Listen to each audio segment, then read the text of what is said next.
Welcome to Coffee with the Sarlos. I'm Kelly. And I'm Karen. We are a mother-daughter duo of mediums, medical intuitives, psychics, and energy healers offering personal sessions to clients all over the world. And this is our podcast. Coffee with the Sarlos is a platform to share the remarkable experiences of our clients and the messages that are channeled for them from the spirit world. These stories will make you laugh, some will make you cry, and some are certain to be an absolute butt-kicking with love. Our intent for this podcast is to gently and kindly challenge your beliefs, grow your empathy, and help you find pieces of your own self in each one of these individual stories. Before we jump into today's show, we have a few notes for our listeners.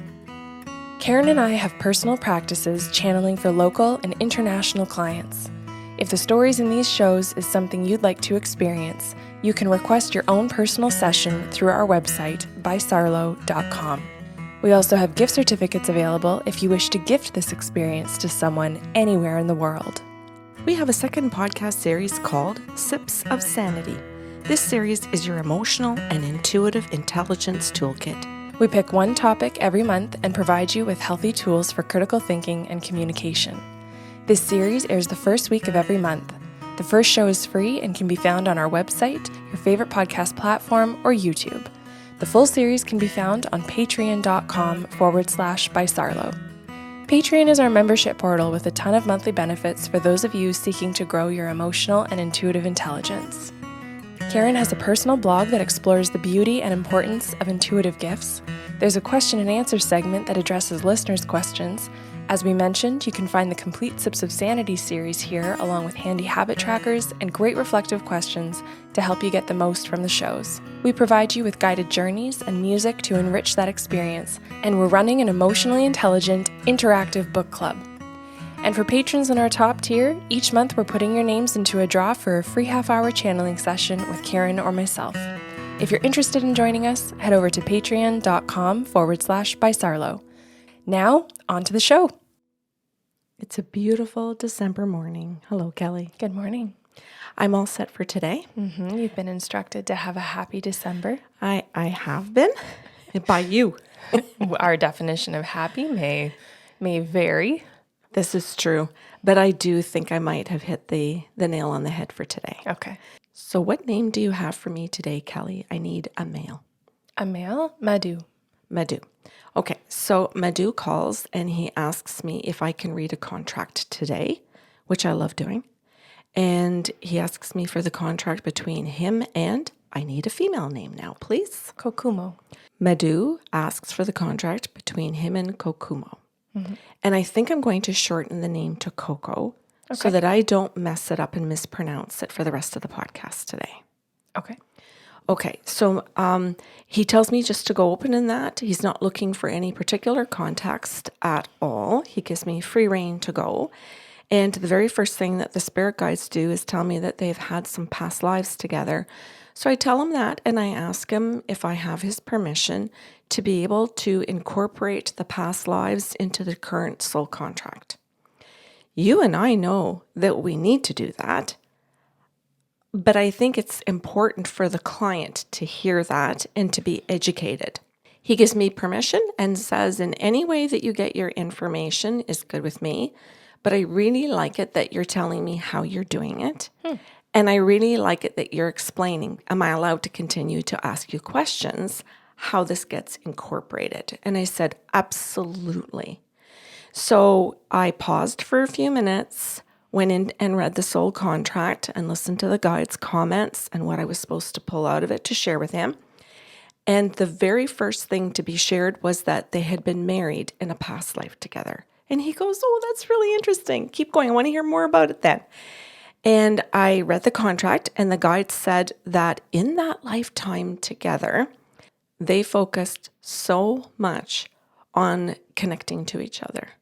Their main goal was that they were a team and that whatever came their way, whether it affected one of them, the other, and eventually as children came along, children, and eventually as they owned a business together, what happened in their business and with their staff and their clients and customers, They made the focus on that they were a team at all costs, so that everybody around them were able to rely on the fact that they worked as the team. So if one of them was gone from work that day and they approached the other person and said, "How am I supposed to do this? How would so and so want it?" Whoever was missing. The staff knew that they could be counted on, that whichever one of the two of them was there to give instructions, that if they went ahead and followed through and did exactly what they were told, that the other owner wouldn't come back and shut down their neck. And that the partner would just let it occur and wouldn't stand up and say, "I'm the one that told them to do it that way. They did it out of my direction." The two of them were so determined to present a good, solid, healthy team that their staff and their customers knew that no matter which one you got, if they gave you their word, both were going to back it. Even if it was a mistake that cost them and you were the one that would benefit. And at some kind of a loss to them or to their business. They didn't shoot each other in the process. They looked at each other and said, "You've made a mistake. That's okay. We'll learn going forward. It was costly in this regard, whatever it was. This is what we're going to learn from it. These are the different choices we could have seen. Why don't we sit down and problem solve it together?" But here was the key. The very first thing that they learned to do was to sit down and say, "How do you feel?" And so they talked a lot at the very beginning of every conversation around, "What are you feeling about this?" And eventually it turned into, "What does your gut tell you?" That's just gorgeous. And so they learned that sometimes decisions were based on, this is something we've learned in the past, and this is the next choice we said we were going to try. You tried the last time. This time it's my try. Or my gut is coming in and telling me to do something. Can we take a pause and decide if we're going to go with the gut or if we're going to go with what we learned? And this was our next step. This was our next choice. So which one do we want to follow, your gut or the second choice? And they could sit there and say things like, "Well, if we don't follow your gut, how are you going to feel about that?" Cool. So much respect. Yeah. And so if the other person came back and said, "Well, if we don't follow my gut, I'm not going to be happy, because if my gut is telling me something, it means that my emotions are so high about it that I really want to go with that because I'm learning about who I am." And so they would literally sit back and go, "Well, then who you are is more important than choice number 2. Lovely. Isn't it? And so they developed this kind of conversation, this type of emotional intelligence together out of care. Not out of, I'm going to go out necessarily and read a bunch of books about it, or I'm going to take courses on it. They did it out of caring for each other, to say what we feel is more important than what we think, which I think is amazing right there. It's more important than saying we've learned this lesson.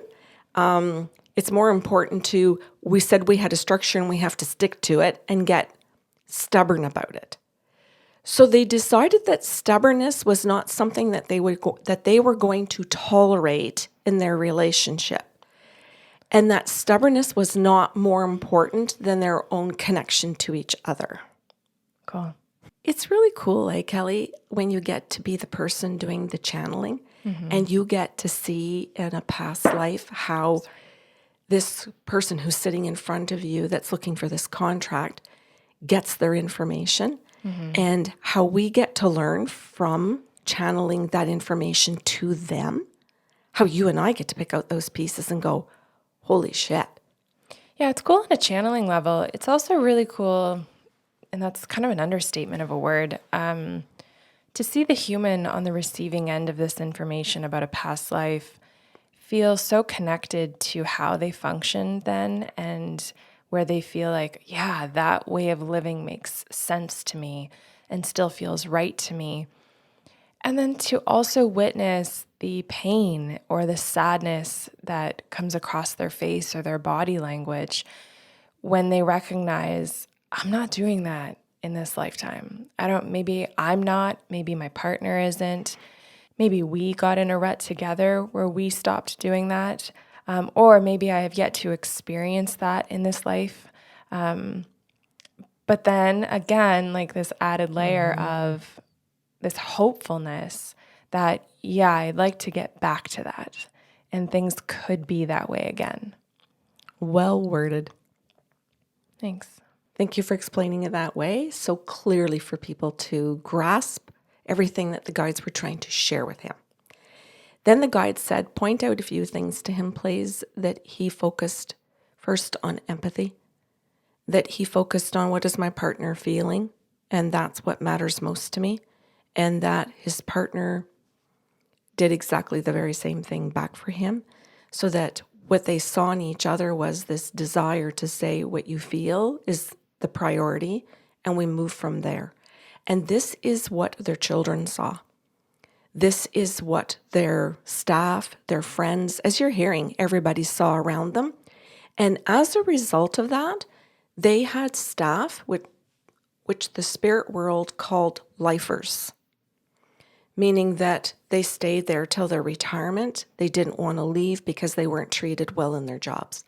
And I asked a few questions around that, saying little things like, did they follow that up with financial means? So if their business improved, did they turn around and say, this was a good year, here are your bonuses? Or we've had 3 steady good years in a row, you have a regular pay increase that we feel we can manage permanently. The answer to that was yes, that everything that they benefited from the way that they behaved in life and what they believed and how they lived, they paid it forward, if that's the proper way to use that expression, to their staff and everybody else around them. So if it also meant that they called up their customers and said, we had a great year, we're offering a discount. We loved, being able to serve you. You increased your service, or, your buying from us or whatever it was. We want to show our gratitude. And so what they did was they took opportunity throughout the year, not just at Christmas. They took out these little times to say thank you for these things and put gratitude very much into daily practice. So they let their staff know daily, hey, good morning, good to see you, thanks for coming in today, glad you're still part of the team. And they would say it jokingly, but they made sure that their staff knew that they were happy, that they woke up and made the choice to come in. And they were acknowledging that you had to make the choice to get up and come in here. You could have made another choice. Mm-hmm. So we're going to say thank you for doing that. So there was this huge awareness around the value of what gratitude can do for every single person to create that empathy, to create all of those connections to each other. And they didn't just do it between the two of them and say, we're a team. They did it with everybody and were so inclusive that it was known in their little community that if you applied for a job there and you got it, you were good for life. They were going to take care of you. Then the guides tell me that they're going to move on to a second lifetime that they've had together. And so I told Madu, I said, they're going to move on now. Are you good with that? And he goes, yeah, keep going. So I went into a second lifetime and they show me brothers. And that at the beginning of that life, Coco is ill. And Madu very much joyfully steps in to care for his brother. Very, very much. And does everything really based on how are you feeling? And this is key because Coco is so sick in that lifetime that it is very important to know how he is feeling in each hour, each moment, because this means this is what I need to do. So there's a really deep connection in regards to what is being felt physically, emotionally, mentally, in all of these different little aspects that this older brother, Madu, has to be able to become aware of it by what Coco says, by what Coco doesn't say, by how the body presents, So if there's a rash, if there's a fever, Madu really has to pay attention to every single thing in order to know on all these different levels what Coco's needs are, whether he can communicate or not. And then so I see that for a few minutes and I explain that. And he goes, "Oh, this is really interesting. Okay, go on. What else about that life then?" And so when I went back into it, they show during the lifetime that they stay connected. And I see things like writing, and I see other things like visits together and telephone. And so I said that they stay together by these different ways. Then I see that as these men age, it is reversed. And Madu becomes very sick. And Coco is now responsible by choice, to come in and help Madu and be able to reverse. Do I just see what he needs, or do I really observe in all these different levels that he did for me? How did he care for me? And so you see, Coco is really reflective of how did he meet my needs, and how did he know how to do that when we were both just children? How in God's name did he know to think or to even process this way? And so he has this amazing but sad opportunity to offer it back to Madu at the end of Madu's life by willingly saying, "I would like to do this for you." And so I explained this to him about this whole reversal of roles, of all of these opportunities to be reflective of what somebody else had gone through in a different experience where they cared for you, but you didn't see all of the things that that person was going through as they were trying to do something for you, where your only ability at that time is to receive it because you're struggling so much with your own experience that you miss out on being aware of the other. And then how this flips and creates balance. I like that you're illustrating that when it flips, you can have balance. I also want to illustrate that it doesn't necessarily have to flip to create a balance. And thirdly, to illustrate that it's okay to not have balance in these situations, or for the definition to change. And this is going to flabbergast people pleasers who might think, heaven forbid, I am the one that needs help, because what will I give? How will I offer? How will I have worth in this relationship if I have to be okay with receiving? That's a struggle. Those are huge challenges and opportunities for self-awareness, for growth, for connection, for love, right? Like it's amazing. And so Coco and Madu both are challenged and both seek the opportunity and don't run away from it, but lean into each other to say, how do I figure this out for you? Because we are what's most important as the team. So then I explained all of that to him, and he goes, okay. He goes, "What else have you got for me here today?" And he does it in a very fun curiosity. Yeah. He's here to learn. And I said, "Madu," I said, "the guides are showing me something." And I said, "They're telling me that your session is coming to an end and you're asking that. But I said, what's important here is that you see the lessons in all of this." And he goes, "Oh, I am, Karen. And I've recorded it, and I can't wait to listen to this again and again." And then the guides say to me, he's at the beginning. And I'm like, what? And I couldn't understand that. At the beginning of understanding connection in this life? I guess, but I didn't know. So I said, "What do you mean?" And they go, no, just tell him that we know that he's at the beginning again with Coco. And I said that exactly like that. And he says to me, again, respectfully and playfully, "Do you know what that means, Karen? Are the guides telling you?" And he says, "And I'm not asking you so that you can prove it to me. I'm curious how much they give you, or what, like, how in God's name do you know how to say this?" And I said, oh, I repeat it word for word. And I said, and no, they don't always give us the context. And that doesn't mean that we're not channeling or that we're not good at what we do. It just means sometimes that we don't need to know. I was just going to say, it's just none of our business. Yeah. And it's so funny and weird, not in a creepy way, but so odd that you can be physically present doing the talking / the channeling, and the guides are still like, no, this is none of your business. Just keep talking. And you're like, yeah, okay. Yeah. Because you and I both know what channeling means. It's trust.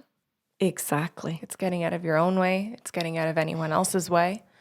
I struggled who you're with channeling that. and who you're channeling for. Yeah, and I remember, at the beginning years ago when in the channeling, struggling when somebody would ask that question and say, what context are they telling you, or what else do you know about that, or why can't you prove that more? And it was more of a challenge I thought about me. And the guides had to teach me to step aside and say, hey, the relationship here, the channeling is between you and us. Well, and that's the thing, is that all of the questions that you just rhymed off in one slew are great questions when they're asked with actual curiosity. Yeah. Hey, how do you know that? That's right. Are you able to know more? Can you ask another question? How is this proven to me? Those are all good questions. And if the client and us can approach the guides and say, here are the questions, and they get to say, no, this is about trusting the process. This is about our relationship together. Oh, okay, good to know. We've been educated. When it's an attack or an accusation, that's a very different situation. It's disguised as a question. Exactly. So I struggled with that. Remember years ago, really struggling and trying to discern in the client whether it was the attack on me, and even if it was, how do I sit there in my own space and know what they're doing, but be able to look at the spirit guides and go, you and I are good. Yeah, there's also, correct me if I'm wrong, but there's also this component of, being recovering people pleasers, you and I. Maybe years and years ago when those questions were asked, accusatory or genuine questions, there's this desire to provide an answer and to provide an answer that the client is going to like or feel is kind or gentle. And that's getting in our own way, that's getting in the guide's way, and it's also getting in the client's way, even though they've asked the question. Oh, yeah. And so as a recovering people pleaser, you end up having to learn sometimes not having the answer is great, and that's getting out of everyone's way. Yes. And I like it that the spirit guides are setting a boundary when they say, no, none of your business. And they're just actually testing you or bullying you. So we're just going to put a stop on it, and that's it. And now as a human, you're going to have to figure out what to do because you don't have an answer to give to them. Well, yeah. And for a people pleaser, when someone says, I'm setting a boundary, you tend to take it personally. And you think, well, how come? What did I do wrong that I can't have an answer? What did I do wrong that you won't provide this for me? And now it's like, oh, you're setting a boundary? Yeah, cool. That works for both of us. Once you really understand boundaries. Well, yeah, absolutely. Once you really understand boundaries, which you're explaining beautifully that both of us have come to understand, and has taken me time to set up a protocol for myself to approach and deal with a client that is the actual bully, as opposed to the client like Madu in this case, that is truly curious and is wondering what goes on. So then the guides just repeated it and said, no, you're just going to tell him that we know that this is the beginning for him and Coco again, and that we're excited for them. And so I repeated it and said it exactly that way. And he goes, okay, Karen, I'm happy to tell you that Coco is my daughter and she's 2 months old. And he said, so I've been listening to your podcast show and I'm fascinated about what you can learn in a soul contract. And then I turned one day as I was just listening to your show, and in the car seat is my 2-month-old daughter. And I went, oh my word, why wouldn't I call and want to know about it now? Okay, so shout out to Madu, because the majority of our clients who call with regards to contracts are strictly women. Yes. And more likely women asking about them and their children. Yeah. It's very rare that we get a man asking about contracts. If we do, it's typically a selfish, I want to know how this relationship with my significant other or this person I'm dating is going to work out. And it doesn't come from this authentic place of, how do I care for this relationship? Yeah. So to hear a dad call in about him and his child, I think is just, keep him coming. Yeah. Yeah, absolutely. It was just a beautiful, beautiful session. And so literally it ends at that point when he says that his daughter is 2 months old. And then, so the session was done, but then we had this little conversation after the fact. And when I said, I'm done the channeling, your session is over. Humans? Yeah. And I said, can I chat with you for a minute, just person to person? And he goes, yeah. What do you want to know? What do you want to talk about? And I said, Madu, I said, it was delightful to meet you. And I'm so excited for you and Coco that you know about these past lives. You know, you're her dad. What kind of influence are you going to have in her life and all the lives that she touches? Because you know all of this information and you know how beautifully you write a soul contract with this person, and that you pick different situations where you're brothers, you're a couple, you owned a business together. He goes, oh, I heard, we're partners. Yeah. And just so wonderful that she can grow up hearing the most important questions. How do you feel? Yes. And how do we get back to being a team, no matter what is said or done, or what decision there is to make?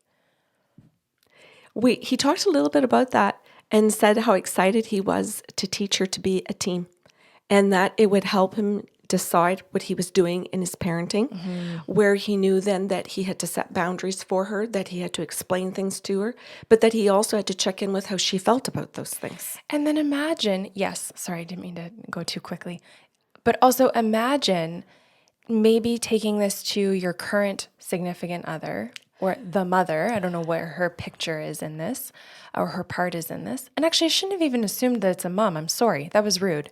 His partner who's co-parenting with him, to say, hey, there's some deep shit going on in this relationship, and I need to be also a partner with you so that this contract can be fulfilled. So how can we get on the same page co-parenting? Well, you've really done a good job there because his partner is a male. Oh, okay, cool. And that he loved the session because he wanted his partner to hear it. Yeah. He wanted to be able to go over it. And he says, this is something I think would be so fun for my partner and I to listen to on her birthdays. Every year, so that we can sit there and evaluate how we're doing as the couple. Because we have to be that couple before her and I and my partner and her can be those partners. So he goes, we have to make sure, and there you go with your healthy triangling. And he's recognizing that the key foundation in the triangle is the couple.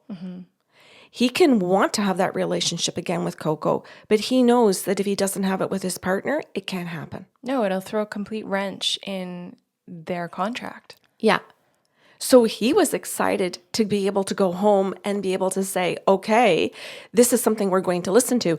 And then he says, and I'm already excited about the day that I get to play this for her when she's old enough to listen to this and realize that I heard this when she was 2 months old. And been working my ass off ever since. And her other dad. Yeah.